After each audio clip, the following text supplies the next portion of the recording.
Guardian Aerospace Corporation, an arm of the most powerful conglomerate on Earth, has been performing secret experiments in their base on Mars, tapping into the very fabric of the universe itself and beyond.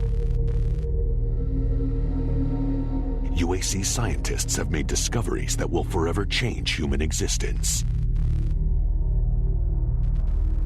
Then something went terribly wrong.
This game has not yet been rated.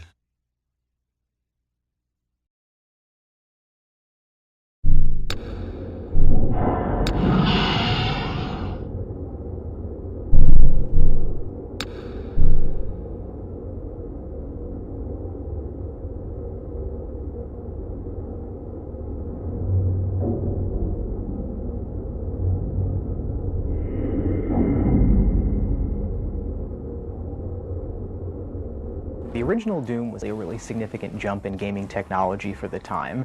We were making really big strides almost every single game every year, and Doom was a really significant kind of inflection point for things because all of a sudden the world was vivid enough that normal people could look at a computer game and understand what computer gamers were always excited about.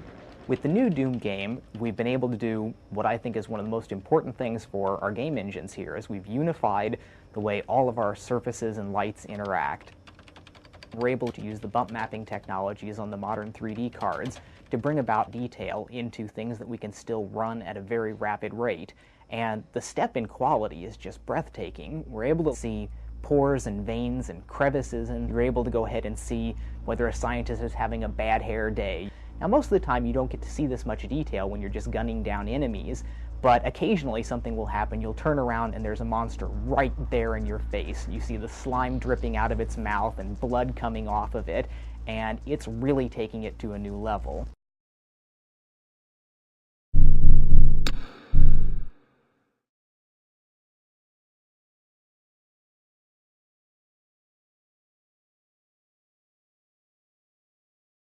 Every generation of technology that John Carmack has created has raised the bar for the industry and really set an example that other programmers have used to follow in creating their next generation of technology. Doom 3 is going to be the exact same thing. It looks awesome, and the universe that we've created is nothing short of just mind-boggling. We are going to redefine what people expect to see in a PC game experience and provide them something that they haven't had an opportunity to experience before.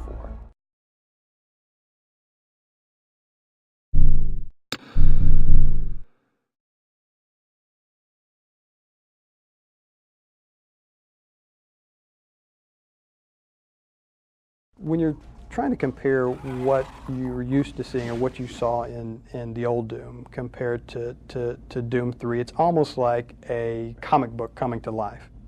In Doom 3, we're able to create hyper-realistic environments, things that you really would only see before in a movie. When a character passes through the light and the way the light works against the surface and casts a shadow across his own body and casts a shadow on the floor, the type of detail that we're able to achieve with each character begins to feel like you can reach out and actually touch it. It's pretty much the most frighteningly realistic experience that you have inside a game.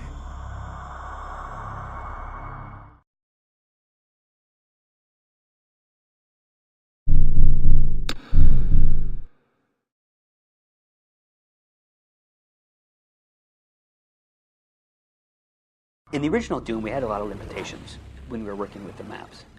The player couldn't jump, we weren't able to have a room above another room. It was all very simple.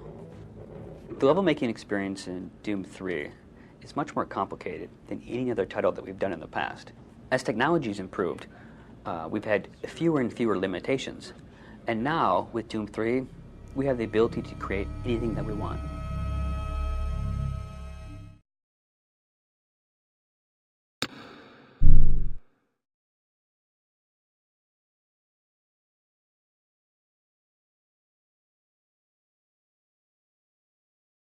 As an animator from a film background, I was always taught to try to get inside the characters and kind of get a feel for what they're thinking. And with the new Doom, I felt that I've been able to be a lot more creative here because I get to basically come up with how the characters move and what the cinematics are and what the demons are doing, what the zombies are doing. So it's very cool. People probably won't understand the amount of detail that is in the world and what goes into creating those details. All the textures are actually models. They're not just painted anymore. Everything is modeled very detailed, very high res, and then we'll build the lower res off of that, and with the new John Carmack magic, it adds all the details back in. We're getting to the point where people really enjoy having that ability to create cinematics that, are basically film quality.